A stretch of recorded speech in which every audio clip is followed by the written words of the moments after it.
Hello and welcome to Northeast today's live session with me, Deboshri.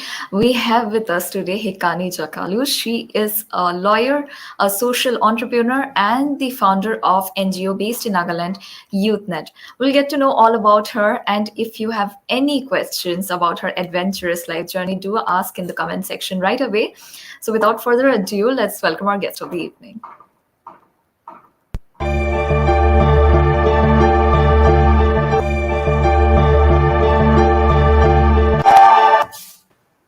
Hello, ma'am. Welcome to Northeast today's live session. We are so pleased to have you. Thank you so much for accepting our invitation. Thank you, Deboshri. Thank you, everyone, for having me at Northeast today. Yeah. And ma'am, before we go any further, we are so excited to know all about your journey. It was such an unconventional and phenomenal journey you have had. We have made a small video in your tribute for our viewers to get a glimpse of yourself and to know more about you. Would you like to see that first? Sure. Thank you. I would love to see it. Okay, ma'am. Let's head on with the video first. Not many people walk away from a well-paying dream job that they work really hard for. But Hekani Jakhalu is not most people. Born and raised in Dimapur, she completed her Bachelor of Law at the University of Delhi and took a Master of Law at the University of San Francisco. After working in the US, Jakhalu returned to Delhi and began her career as a lawyer, where she was made a partner in the firm. Things changed when she encountered a large number of youngsters from Nagaland migrating to Delhi in search of work. And in a watershed moment to help the youth of Nagaland, Hekani decided in 2006 to move to Kohima to set up an NGO called YouthNet, which aims to create more opportunities for the youth of Nagaland. As of 2018, YouthNet had 30 employees and claims to have helped 23,500 people. It aims to help entrepreneurs pursue their ideas and set up a Made in Nagaland center in Kohima, which sells their artisans' goods. With YouthNet, the local youth of Nagaland are recruited in the hospitality, retail sector, aviation sector, and five-star hotels. A US educated lawyer turned social entrepreneur and founder of YouthNet Nagaland, Jakhalu received the Nari Shakti Puraskar award in 2018 from the President of India, which is India's highest civilian award given only to women. She was the only person from the northeast of India to be honored that year.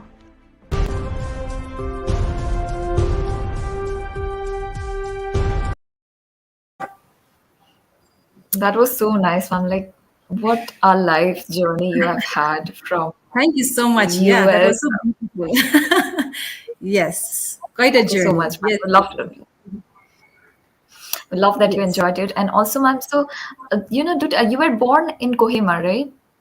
I was born in Dimapur, in Oh, Nagaland. okay. Dimapur. Right. Yes. So, from Dimapur, you grew up in Nagaland. So, tell us, how was it like growing up in Nagaland and then, going to Delhi and then to the US? Yeah. So, how was the journey? Yeah, I know. I had a very normal journey. Actually, I always say that because my dad was in the army, and while we were kids, like I used to, me and my siblings, we used to travel with our parents. But once I joined proper school, then my mother decided to stay back in Dimapur and raise the kids. My dad would travel. I was a very average student at school, and but very hardworking. I remember, like, I used to really study more than my classmates or my siblings. But though I worked really hard, for some reason my scores were very average all the time. And then after my class 10, I studied in Bangalore for my class 12, and then I went to Delhi. I studied at Lady Shri Ram, did my bachelor's there, and then I studied at the law faculty in Delhi University. So that's my, quick journey from childhood to finishing And my no, law school. you are like a living example of, for all those people who say you don't have to do so well in school to be successful in life. Because, in school, they're always like, if you don't get the best marks, and still Yeah. typically, we see in our country, if you don't excel in everything, you're not going to be successful. And also, it's a common norm in, in Northeast and Nagaland for students, especially for people of our generation, of the elder generation, to get into civil services exam or to get into government position. But Yeah. and you took a different approach. So, how was it always the plan? No, no, like any other child uh, Hmm. uh, from the Northeast and Nagaland, the family pressure was tremendous and the societal pressure was tremendous. Like, Hmm. I have to sit for exam. And mentally, I was made to believe that I was sitting for exams, but for some reason, it did not happen. But till my graduation, because my family and the society was pressurizing me, and actually, it's not even pressurizing. There was nothing beyond government job, and that was what I was made to believe. Hmm. Of course, with social media and so many other things, the present generation are so fortunate to be accessible to so many information around you. But during our time when we were growing up, there was hardly anything that we could even look up to as role models. Yes, so that was the thing that I was made to believe. But I joined law school, law Hmm. faculty, and then I think things changed because once I joined law school, I decided I wanted to be a lawyer, not sit for exams. Right. And I'm really glad. I always say I'm so proud. I never sat for exam, and I never fell down, under the pressure of the societal pressure. That's Yeah. so great that you have set an example for so many people, and we would be looking forward to, taking the same journey as you have taken. And also, from Delhi, you were a student of Lady Shri Ram College. You Yes. also studied in the US. So, tell us how it was going to the US and studying, because poles apart, Northeast and the US, different people, different culture. Yes. So, how was it Yes. studying there? So after my Lady Shri Ram, so now I was trying to do something which was I should say not very what my parents wanted, and so I also had this pressure of performing and making sure that whatever line I chose, I have to make sure that I'm making my parents proud. And that is why once I graduated from my the law school, I decided I should do something more than this. Just with an LLB degree is not going to help me. And that was in 2001 to I started applying for my master's in the US. And like I mentioned earlier, today young people have the opportunity and access to information at the tip of their fingers.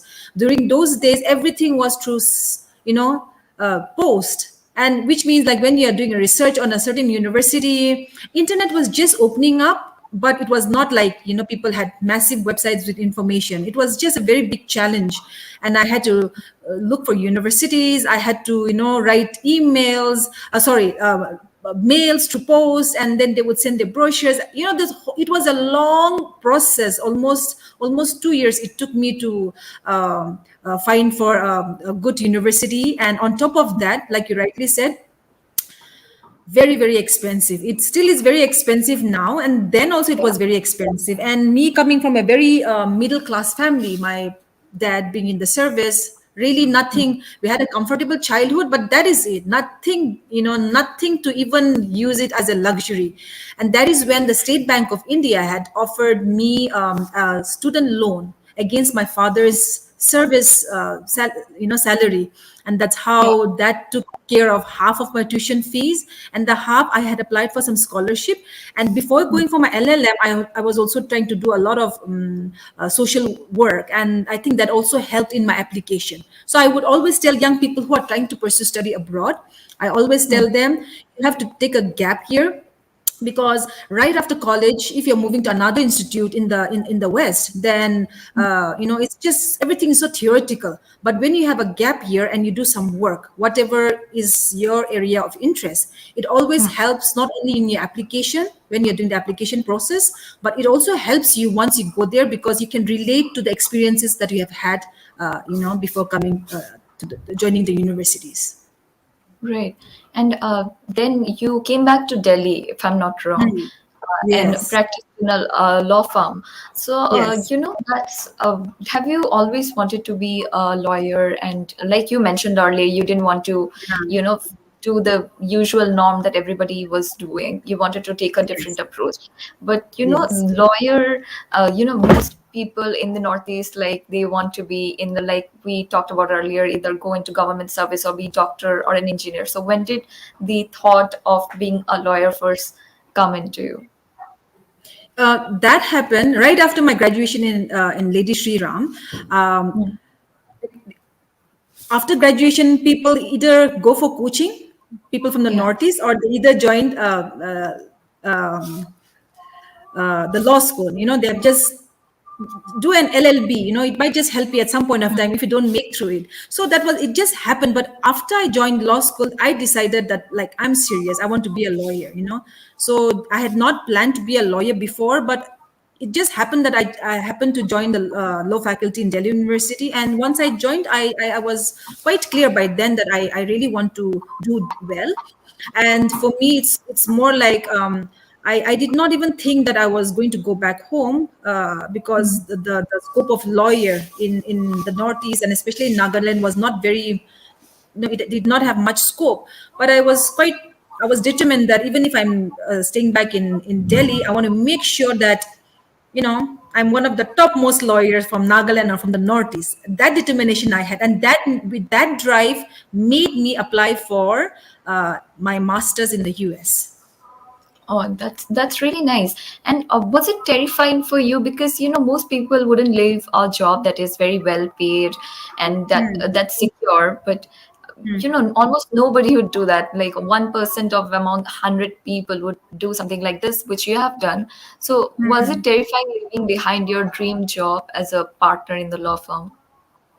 Yes. So it was not I did not just leave my dream job to get into something else, but something else drove me to leave my dream job actually.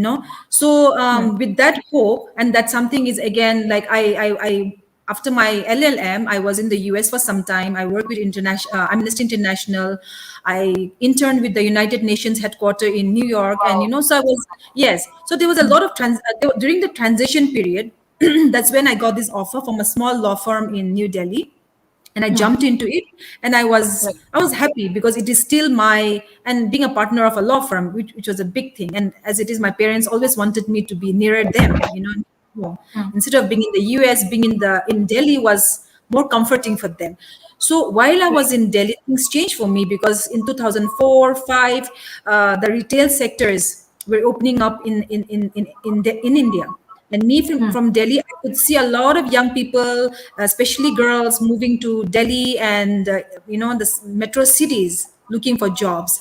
And that was the thing that made me. In between, so many incidents happened. Not bad incidents, but I really wanted to know what was happening. That's when I met my chief minister, and then I started discussing about this issue, and then I decided to quit everything. So it's not that I had to be terrified for leaving something that was comfortable, but I had a different vision and a mission. So I was not scared actually. I was not And scared. I was excited because I thought I'm happy. Whatever I've achieved, I'm happy.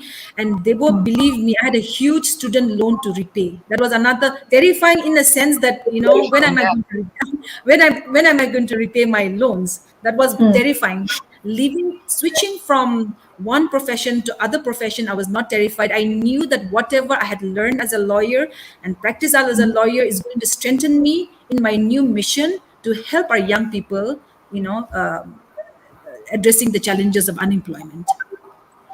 And still, you did. That's actually a really brave thing to do. I don't know many people personally who would do something like that. People, all their life, they are looking for a job that pay really well in places like new metropolitan cities like New Delhi, Mumbai. And for you to do something like that, it's really tremendous and really amazing, ma'am. And like, what was the reaction, of your family and friends? Matlab, were they shocked or happy? Like, what did they say to you?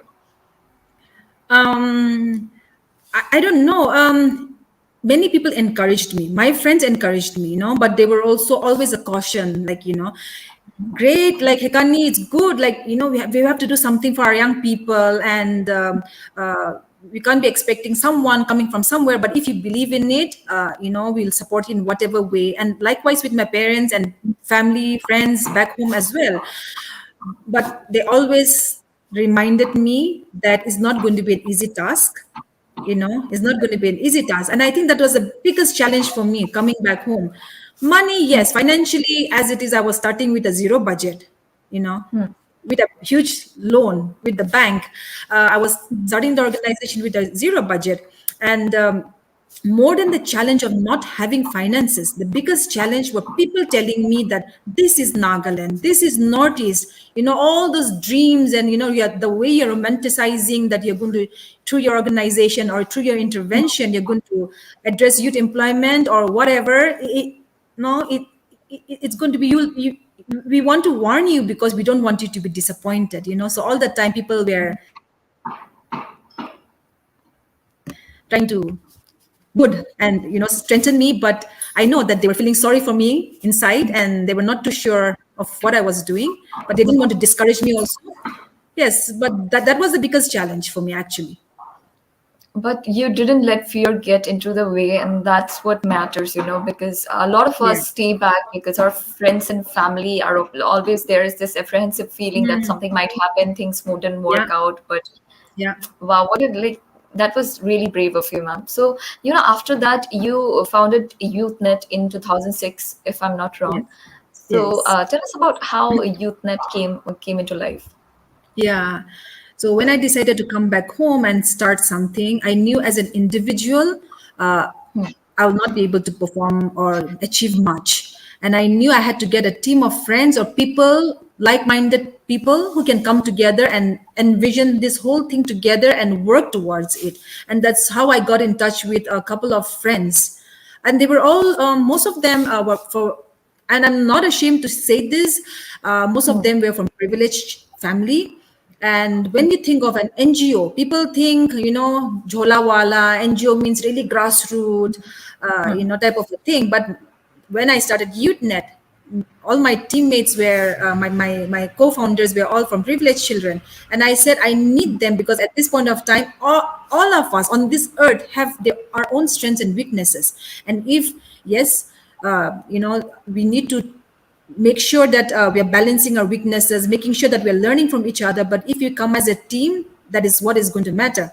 Initially, when we started, people, like I mentioned, people were very cynical about, oh, how can privileged children do something for the people? They don't even understand the pulse of the people. All those criticisms were there, but I needed those friends because I had no money. I needed any type of support, and my friends were willing to give that. And for 2 years they were doing their own businesses, they were doing their own work, but for 2 years they handholded me. And I did tell them, give me 2 years, after that, it will just run on its own and will do well, but I need your support, whether it's financial support, physical support, moral support, any type of support. I need it for 2 years, and my co-founders wholeheartedly gave me that support. That's really nice to have such good friends and Yeah. supportive people to start your own organization, Yeah. because the beginning stage is always the hardest. Also, Yes. ma'am, when I read about you, I also found out about the Northeast Leaders Connect program. Could you tell us a bit about that? Yes. So that's one of our babies, I should say. This one we started in 2011. So we just turned 10 this year. And Oh when we wow, started the congratulations. yeah, yeah. So when we started YouthNet, they were friends from other northeastern states who said, "Oh, what?" Because it was doing well 5 years down the line, and we were doing pretty okay for for an NGO in the Northeast. And there were people who were asking us to also open a similar branch, not net branch in the other northeastern states. But I was not too comfortable starting an organization or a branch of the sort in other states. But I thought I should take advantage of this request. And the only thing I could think of is maybe create a common platform for young leaders and achievers of the Northeast.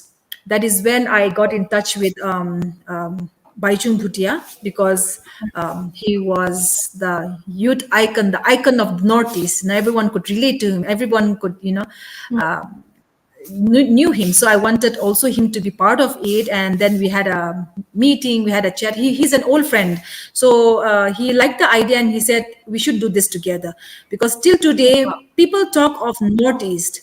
Yes, that is a 10th. The picture on the screen is we Yeah. just celebrated our 10th anniversary at Tawang, hosted Oh, by wow. Chief Minister Pema Khandu. So that's him sitting there, and that's some of the core teams. Yeah. So Okay. yeah. So people talk about Northeast, but at least now I think there's more connectivity. But at 10 years back again, it's just a geographical states coming together because of our geographical position. Otherwise, we had nothing in common. And I really thought we have to make sure that we are solidifying our friendship, our strength, and that is when this platform was created. And we have members like Minister Kiran Rijiju, Chief Minister Conrad Sangma, Chief Minister Pema Khandu, and many policymakers, parliamentarians, media personalities, sports personalities, and so it's a fantastic platform. For 10 years we've been having this fantastic platform, because even if you're talking about politicians, they are really all from different political parties, people from different political, cutting across political lines, but all of us believing in one thing, that we should have one voice for the Northeast. And that is how we started. And we do have many programs for the Northeast. Different organization, they have for the Northeast, they have different programs and conferences and conclaves for the Northeast, but it's not Northeast origin like big organizations come to. But this Leaders Connect is a Northeast origin. It is our thing. It's founded by the Northeast people. And so initially when we started, actually it's really funny, because when we started it as Young Leaders Connect. But Okay. eventually we realized, over the 10 years, all of us have grown old, and, people are just going to bash us up if we pop our head up and say we are young leaders. Yeah. So Yeah. now we are moving away. For 10 years, all the operations were under YouthNet, but now we are moving away. We are registering it as a 10-year at the 10-year retreat. We discuss, and now we are going to have it as a separate legal entity under the name Northeast Leaders Connect. The Young Leaders Connect is an annual conclave that we have been having for the past 10 years. The Young Leaders Connect will continue to be an annual conclave, so more young leaders and achievers can come together. And our tagline is also connect, exchange, strengthen. So, which means that's very clear. We need to connect with each other. We need to exchange our good practices with each other, and we need to strengthen each other. And so Yeah. that's how it's, yeah, yeah. That's so It's a wonderful. fantastic, Also, yeah. Sorry. when all of you started, as in you have Kiran Rijiju, you have Gaurav Gogoi and Baijung Bhutia, like they were just like you mentioned in one of your interviews that I have seen, that they were just starting up with their career when they Yes, all joined. And yes. now it's like YouthNet is kind of a lucky charm for all of you, because everybody has done so well. Congress Sangma, we know Meghalaya's chief minister is also a part, and that's so wonderful that all of you have come this far and are so successful in your field of career. That's really nice to see. And ma'am, would you like to share any major achievement story of YouthNet with us, or any interesting story that you have? Oh, so everything that we do at the organization for the past 15 years is very, very special. For example, of course, when we do stories for media, or we do stories for, different programs, we pick up one or two individual stories, and one story that keeps on popping up is the story of where a little boy, he was a runaway. We got him on board, we trained him, we sent him to Calcutta, and we trained him as a chef, and he runs his own fine dining restaurant and a cafe and all those things. So those are examples. But for me, I believe that when my team, they have any type of program, I tell them, however small it may be to however big it may be, every person is very, very special to this organization. I also tell them that every person that walks into this organization or reaches out to us is coming because they need help, and none of them should go away empty handed. Even if you can't help them personally, because there's only so much as an organization we can do also, but we have to go one step ahead and make sure that they're also connected to other organizations or people who can help them. So for me, right now, for example, in Nagaland, the most popular Hornbill Festival is going on, and Yeah, right. yeah, everywhere in the Northeast, we want to make sure that sustainable tourism. I mean, for Northeast, because the investment is very poor, we Hmm. also believe that tourism is one of the best way to promote and also develop our economy through tourism. Hornbill through Hornbill. But basic things like our tour guides are not in place, our taxi drivers are not in place. So currently, for example, we are doing back-to-back training programs for our tour guides as we gear ourselves to welcome our guests to Nagaland, and the taxi drivers. So every person is so important, and I know that once they are part of our program. I may not go personally because by now we have your numbers in your video showed about 28,000, but God has been so gracious and kind to us that our record now currently shows that we have worked with over 1 lakh people. And Oh, you wow. also showed in your video that we have about 28 full-time staff. But Debo, today in our record, we have 102 salaried staff. So now, so I cannot. That's wonderful, ma'am. Yes, I cannot pinpoint and say this incident, that incident, but every person I know who has been part of our organization, has been part of our training program or any of our programs, in some way, sorry, in some way or the other, they have benefited, and it's a learning process for anyone. So yeah, every story, every person is a success story for us. That's so nice, ma'am. Also, like how it's so nice that how YouthNet is working towards giving all these young people of Nagaland jobs, and so that people these young people don't have to go to metro cities in search of jobs, but in their own birthplace. You have come back from places like US and Delhi, and you're working on your own birthplace to create jobs for people. So, ma'am, do you believe that YouthNet can eradicate the unemployment problem of Nagaland is facing right now? So, Debo, let me clarify this. Hmm. YouthNet cannot create jobs. And that is also, on one level, we are working to empower and to build capacity to build capacity for our young people in different sector. On the other hand, is also the policy issue, because unless the government creates an ecosystem for private sector to thrive, it's going to be impossible to again employ our youth. And so there's this whole thing. On one side we are doing this grassroots and working with young people, but on the other side there's also a policy issue that we have been pushing for.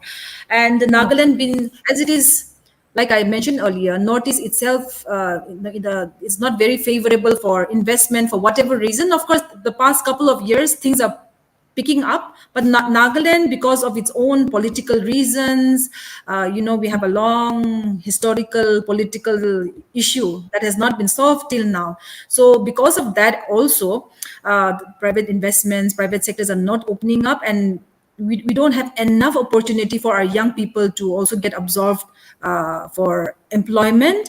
But what we are trying to do is, there are still areas where young people can be employed or be self-employed, and we also aggressively pushing for self-employment and entrepreneurship, because unless that's the only way to address unemployment at this point of time, unless our people start their own local enterprises, and unless local entrepreneurs are encouraged, it's impossible. How much ever I train young people at our organization, it's going to be more frustrating, because they'll be empowered, they'll know that these things exist, but still they can't get access to, because there are no opportunities for employment. And that is why, apart from helping our young people to learn so many skills, we are also trying our best to empower our people to become more successful entrepreneurs. Even at the local Yeah. level, also in the Northeast, also we're trying to help them, even at India level, national level, yeah. So that's the thing that we're working on as well. And So, ma'am, yeah, you so please continue. your question of can we solve unemployment problem? I have to be very honest and candid. YouthNet cannot solve unemployment problem, but we are empowering young people to also, and we also encourage young people to go out. Initially, we had stopped all these things because big, huge problem, which probably we'll discuss a little later. But initially, we had completely stopped this. We were against young people going up, but now again, our policy, we are opening up because we want young people to go out, learn, and come back and contribute to the state. To the state. That's nice, ma'am. Also, since the COVID pandemic, all sector of jobs have been affected. Millions of people have lost their jobs, as we have seen in papers, news, television channels. So, do you believe things will get better soon, or how can like you have at least been contributing to the society of of Nagaland, helping people, in the entrepreneurship sector. So, what can be done about all these people in the country that have lost their jobs? Yeah, so everything happens. There's an advantage, there's a disadvantage. Yes, the traditional jobs many people have lost, but interestingly, technology has picked up, and those people and businesses which are focusing on technology have doubled their businesses, have profited in hundred folds. Believe me, So yes, so with every situation, how much ever it is a challenging time, I mean, during a lifetime we have never heard of things like this, and Right. we are facing this, right? But for us at YouthNet, when this thing happened initially, we are also very terrified. We don't know what is going to, how it's going to pan out, but we thought as an organization we also should take advantage of this, and we were also doing a lot of programs with the government, especially at the school level, and those programs were going and visiting the schools. But now we cannot be sitting and crying over COVID. We have to come up with some innovative way to make sure that those programs that we have already lined up is completed, but with an innovative way. And then that is when we started using technology very, very aggressively. And this program, this is just an example, but how people have to innovate things to adapt to change. This is, I mean, I want to come to that point. And then that is when we started reaching, and this program was like a career development program for class 12 students in the 44 government higher secondary school in Nagaland. There are 44 government higher secondary school in Nagaland, and this program was for them. Now with COVID, we can't even travel, and that is when we had this amazing, innovative way of using technology to reach out to them. And it was also very interesting, because then we realized these young people have absolutely no idea about technology. Yes, they might be smart with playing games, but that's all they knew, maybe some social media, but they did not even have basic email, and they did not know what those things were also, so this is something. And in rural areas, the future is technology, Debo. And unless this COVID happened, we would have never been able to be innovative to make our young people in all the government schools understand the importance of technology. And so yes, it was difficult. So likewise, like how we use this one, it is difficult time for many people, many young people who had so much dream and got into the job and then lost the job. It is a difficult time, but nevertheless, I think from our own experiences and so many people who have gone ahead of us, people who Right. are successful, yeah, it's life itself is not easy, Debo. It has its own ups and downs, and if you're going to be sulking because of COVID and you lost the job, it's not going to happen. We better pick up our pull up our socks and find innovative way to again rebuild ourselves and move on. So that's the only thing I can tell young people who have lost job and feeling down or confused at this point of Also, time. Yeah. Ma'am, you mentioned like the main reason why you came back from Delhi to Nagaland, your hometown, is because you saw a lot of youngsters out there looking for jobs, in malls and retail stores. So, Yes. but this happens even now. It's not like it has stopped. Yes, it has, reduced a little bit, but there are still a lot of young people from the Northeast who are in metropolitan cities like Delhi, Mumbai, working. And where they face racism and xenophobia, like it also increased during COVID. So Yes. what's your stand on the issue? So when we started, that was the whole turning point. And so when we came back, government was doing a lot of, the state government, Nagaland government, we were every state has unemployment problem. The government of Nagaland was also trying to find ways how to make sure that our young people are employed, and so they were having their own funded programs where they were sending young people out.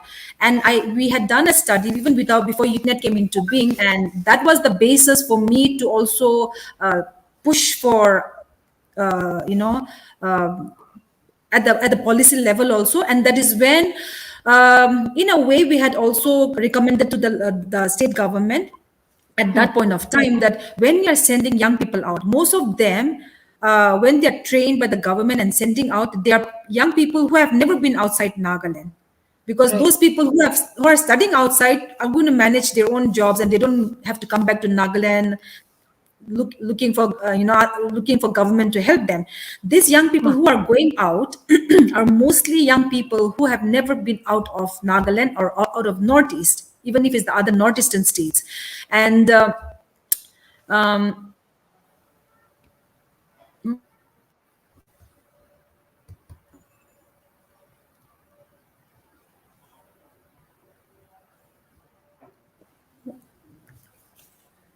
yeah, sorry. So and that's how we also intervene at the policy level.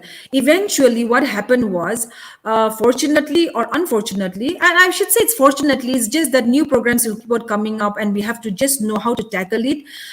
After the Modi government, we had lots of good programs for young people. Okay, now especially skill development, and the National Skills Development Corporation, and many skill development program under all the ministries. Almost all the ministries have this program. Now when I say unfortunately, it's because it's a general thing for anyone, whoever is qualified can apply. So we have companies who are just looking to make profit, who register under these schemes, these programs, and they just come to the northeastern states, pick up the kids and take them away, train them and go and place them anywhere. This is the problem. So in one way it is good because our kids are getting skilled, but the other bad thing is that the disadvantage is it's XYZ company who not necessarily are interested in looking after the welfare of young people or welfare of the northeastern people. But them is only profit driven, right? And that is when the Right. problem happens. And that is why today we have been pushing and telling the government that whenever young people are going out, we have to make sure that our is not they are going out for the first time. Just imagine the type of cultural shock, at workplace, with the place, the food, the lifestyle, the living, everything is so different. They are just thrown into the big wide world of work. And so it's important that the government, whether it's Nagaland government or any other northeastern states, whenever programs, skill development programs are there, we insist that there should be an orientation program. And after orientation, after the kids are sent out, we also have to make sure that there's a monitoring mechanism, there's an evaluation mechanism, so that those companies who are also recruiting our kids are also afraid, because they know that the government is watching. But like I said, unfortunately, it's anyone and everyone who wants to just get into the market. And that applies to all India. And so the thing that may work in Maharashtra is not going to work in the northeastern states. And this is when the danger arises. And yes, racism is a big issue. Racism is real. And just recently also, just yesterday or day before yesterday, in one of the shows, we have already seen, they think Yeah. they think it's entertainment. They don't realize, And so we have to do a lot of educate the mainland as well. And on the other side, whenever my kids are going out, I also tell them that, see, the thing that we think is right may not be right with other people because of the cultural differences. So you have to make sure that when you go out, you are an ambassador of Nagaland, you are an ambassador of the Northeast. People are watching you, and at the same time, you have to make sure that you're respecting people's culture also. So that's the way, during the orientation, we keep on saying that. But yes, it's a long way. And even through Leaders Connect, when we had one of the session, the theme was One India, Strong India. We also wanted to really give out this message. And we don't want, because sometimes it could be racism, sometimes it could just be something that we are so cautious about. It may not be that tone, but everything as a victim, we should not have this victim syndrome and look at everything from the racist angle.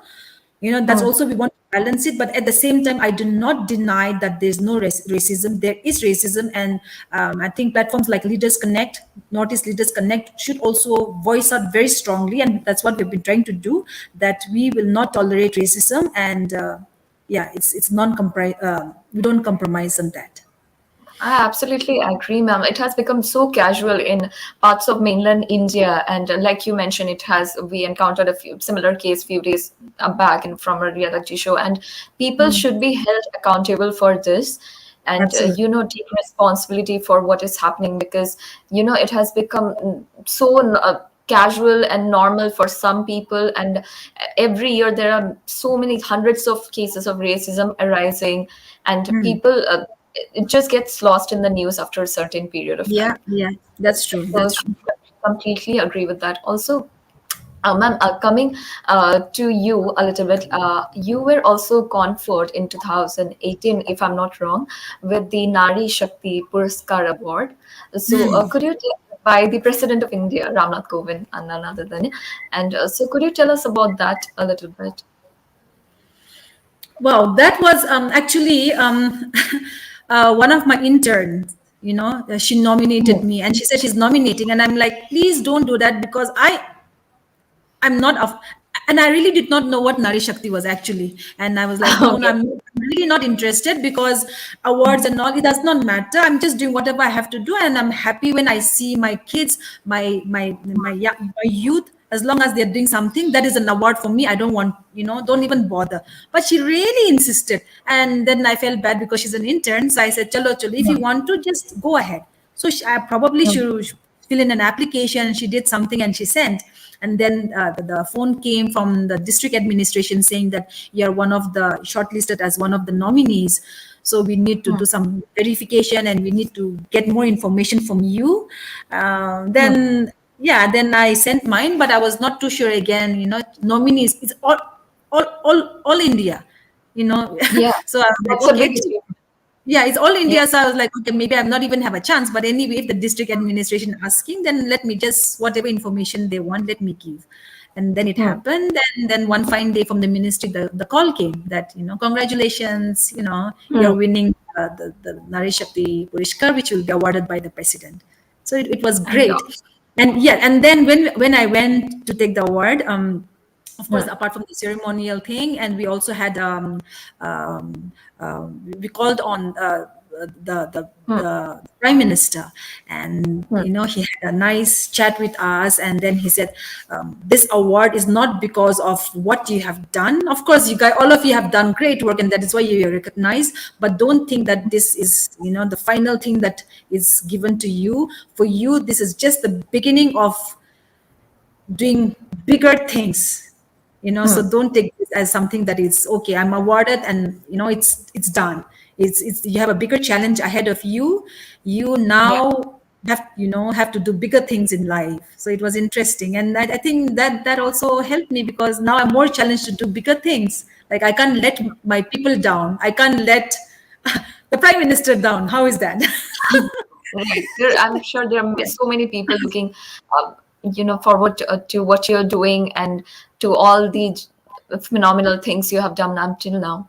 And ma'am, I would like to come back to the issue of Nagaland now a little bit. And in recent years, like we have seen, there have been a lot of border dispute issues in with Nagaland, and that there has always been the corruption problem that many Nagaland citizens of Nagaland have spoken out about. So and it has maximized in the last few years. So what according to you should be done to tackle these issues? So they both, the border issue that you're talking about and the corruption are two different things, but in some way, again, we also can connect. But actually, it's not a border issue. It might sound so light, like it's because of the border issue that Nagaland is having problem with all the neighboring states.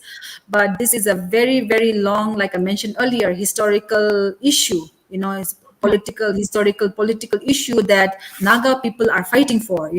So I don't want to get into that at this point of time, because it can go on and on. But this is a very important issue It's beyond border, and the whole state of Nagaland also came out because of the political agreement with government of India. So there's a whole political issue behind that. So I don't want to get into it, but it's not as casual as border issue.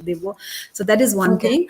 Corruption, yes, corruption is one of the and northeastern states. Everyone talks about how corrupted northeastern state is. I don't want to say that Nagaland is the only corrupted state. Unfortunately, all of us are in the same boat in different variation. But yes, people have also taken advantage. People in position, whether I'm not necessarily talking about just the ministers or the government, but people have also taken advantage of the whole political situation. Like, for example, let me tell you this. When I Okay. started organization 2006-7, we were doing a lot of, the whole country was going through the RTI movement, and we wanted to also empower young people to use RTI as a tool for transparency and accountability and to check corruption. If the state is not moving ahead in spite of so many resources, then there must be something wrong. That means the system is not right. So we wanted to empower young people to make sure that the system is transparent. And we had a lot of issue during that time because we also, interestingly, we also had at that point of time Chief Minister Arvind Kejriwal, who was heading one of the organization, come with us, partner with us to do a social auditing, and every time whenever there's a misuse of money, of funds, it's very convenient for people in position and whoever is in charge and responsible of that particular fund to say that, we cannot reveal the fund. We cannot reveal how much fund the government has given or how much money has come in for a particular project, because once the fund is been, the number and the amount is being revealed, then the underground will come and start taxing us. Of course, there's a huge issue about parallel taxation. Again, that's another thing altogether. But people take advantage of that, and I think the whole corruption is also actually coming out of that, because there are good people who are doing good work for our state, but there are also many horrible people who do not just care about the state and the development, but just looking at how much money they can make. And every time they're taking advantage because they're saying, I'm putting in RTI, and they say, I cannot reveal the amount. That person must have, that group must have taken at least 80% of the total amount for their own personal needs, but they don't want to show the amount, blaming it on the underground or other elements, saying, if it's revealed, then this will happen. So people have started taking advantage of that, and that is also one of the main cause of corruption. But yes, I admit corruption needs to be checked, and unless we have, these issues being checked, then just not Nagaland, but Northeast is never going to go ahead, because there are funds coming in. It's not that funds are not coming in. And speaking about that, ma'am, like, is there any other issue in Nagaland that you have, and any other change that you have long wished to see? No, corruption is number one. Okay, unless you do that, and especially during the elections, we do a lot of, every 5 years we are doing this pre-election watch, post-election watch, because we want to make sure that's the root cause of everything, and anywhere, and in Nagaland and the Northeast, because now the last election, when we checked, we did this assessment of how much money was spent in about 2-3 months leading to election. We had spent more than 1,000 crores, and for a small state like Nagaland, that's exorbitant. Considering we said there's no private sector, then where did this 1,000 crore come from? And where did it disappear? Now, people contesting elections are spending so much money, borrowing, mortgaging their homes and whatever sources.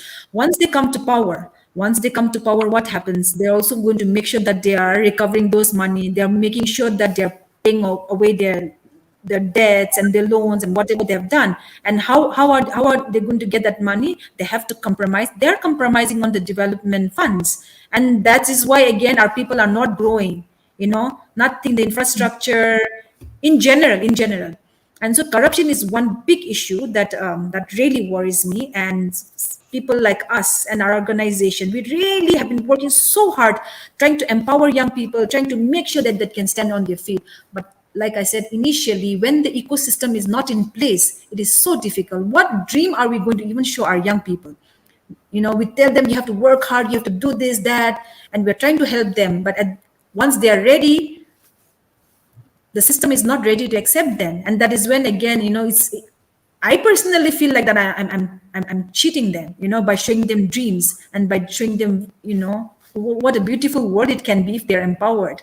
So this struggle is always there, but yes, the good thing is, Nagaland, we do a lot of entrepreneurship program, like I mentioned earlier again, and not just in Nagaland, but in the Northeast as well. And then when I compare the energy of young people in the entrepreneurship um, sector, there's so much talent, and young people, especially in Nagaland, are very, very hardworking, very creative, very innovative, and the drive they have, it's really par excellence.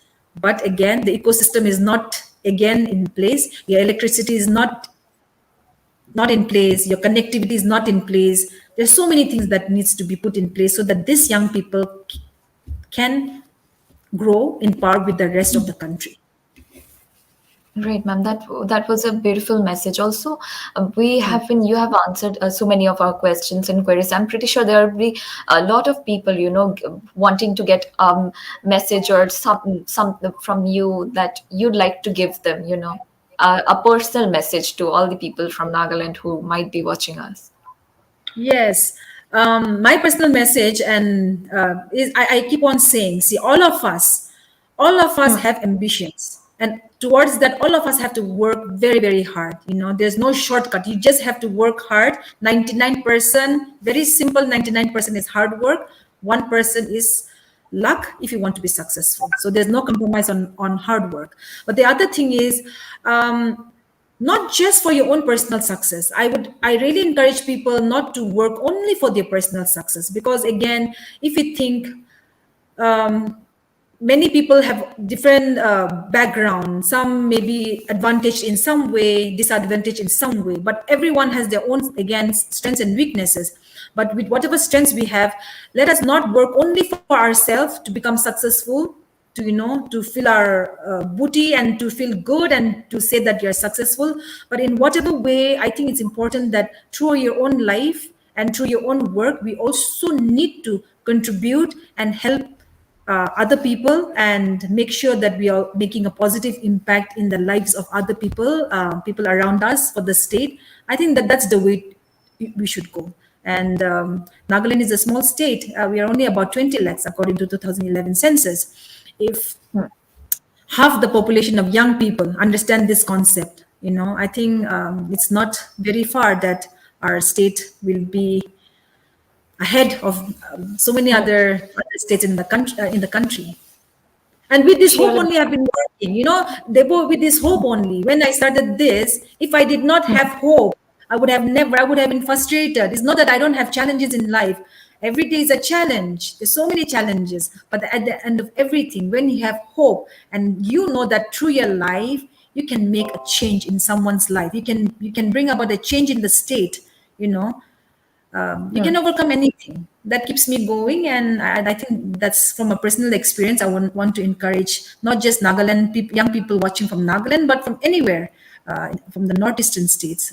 If that's the way you go, then you'll be happy. You'll have a meaningful and a fruitful life. That was a very inspirational and motivational message, ma'am. I hope all the people watching, get the takeaway and learn what you have been doing and follow your footsteps. And you are a living example of, like how you have quit this big job in this law firm and you came back to your home state to empower all these people, to build, help the economy too. And you are doing a wonderful job, and I know you have a very busy schedule, so I wouldn't keep you for long. I'd like to sign off now, and thank you so much again for attending our today's session. It was so wonderful interacting with you and so inspiring watching your whole journey. Like, I wish you all the best for your future endeavors, ma'am, and thank you again for attending our today's session. Have a great evening. Thank you so much, Debo. You have a good time also. Thank you so much. Thank you, ma'am. Not many people walk away from a well-paying dream job that they work really hard for. But Hekani Jakhalu is not most people. Born and raised in Dimapur, she completed her Bachelor of Law at the University of Delhi and took a Master of Law at the University of San Francisco.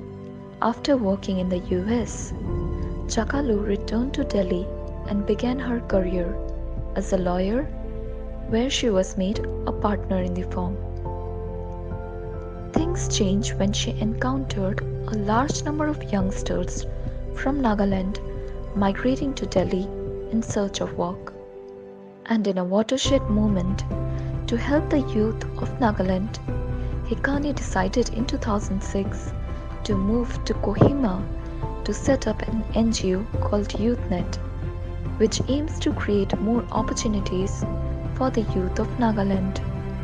As of 2018, YouthNet had 30 employees and claims to have helped 23,500 people. It aims to help entrepreneurs pursue their ideas and set up a Made in Nagaland center in Kohima, which sells their artisans' goods. With YouthNet, the local youth of Nagaland are recruited in the hospitality, retail sector, aviation sector, and five-star hotels. A US educated lawyer turned social entrepreneur and founder of YouthNet Nagaland, Jakhalu received the Nari Shakti Puraskar award in 2018 from the President of India, which is India's highest civilian award given only to women. She was the only person from the northeast of India to be honored that year.